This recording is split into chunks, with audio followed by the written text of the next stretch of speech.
بسم الله الرحمن الرحيم.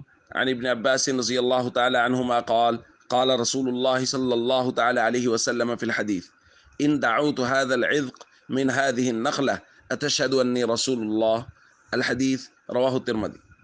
ابن عباس رضی اللہ تعالیٰ عنہما بیان فرماتے ہیں ایک دیہاتی نبی پاک صلی اللہ علیہ وسلم کی خدمت میں آیا اور کہنے لگا: بما اعرف انک نبی، مجھے کیسے پتہ چلے گا کہ آپ اللہ کے نبی ہیں؟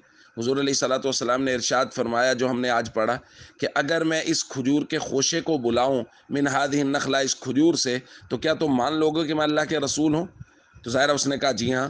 فدعاہ رسول اللہ صلی اللہ علیہ وسلم، تو حضور علیہ الصلوۃ والسلام نے اس کھجور کے خوشے کو بلایا۔ فجعل ینزل من النخلہ، اور وہ کھجور کا خوشہ کھجور سے اترنے لگا جیسے کوئی جانور کھجور سے اترتا ہے۔ حتی سقط الی النبی صلی اللہ علیہ وسلم، یہاں تک کہ حضور علیہ الصلوۃ والسلام کے سامنے گر گیا۔ ثم قال ارجع، حضور نے فرمایا اب واپس چلے جاؤ۔ فعاد، وہ واپس چلا گیا۔ فاسلم الاعرابی، تو دیہاتی مسلمان ہو گیا۔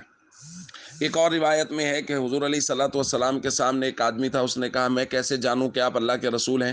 تو حضور نے فرمایا وہ جو درخت ہے سامنے، اگر وہ آ کے گواہی دے دے تو مان لو گے؟ اس نے کہا جی ہاں۔ حضور علیہ الصلوۃ والسلام نے اس درخت کو بلایا، وہ درخت حضور کے سامنے آیا اور حضور علیہ الصلوۃ والسلام کے سامنے 3 مرتبہ کلمہ پڑھا، کلمہ شہادت، اور اس کے بعد وہ اپنی جگہ پر واپس چلا گیا۔ دوستو، جیسے ہم نے کل بات کی تھی، نبی پاک صلی اللہ تعالی علیہ وسلم کو کائنات کی سبھی چیزیں پہچانتی تھی۔ حضور علیہ الصلوۃ والسلام کی نبوت کی گواہی دیتی تھی، اس کی گواہی ہمارے سامنے آ گئی اور باقیوں کی گواہی ہمارے سامنے نہیں آ سکی۔ لیکن سب سے بڑی بات یہ ہے کہ ہم لوگ حضور علیہ الصلوۃ والسلام کو نہیں پہچان رہے، ہم لوگ حضور علیہ الصلوۃ والسلام کے طریقوں کو نہیں پہچان رہے، حضور کے طریقوں کی خوشبوؤں کو نہیں پہچان رہے۔ اس لیے ہم سب کو چاہیے نبی پاک صلی اللہ علیہ وسلم کے مبارک طریقوں کے مطابق زندگی گزاریں۔ السلام علیکم ورحمۃ اللہ وبرکاتہ۔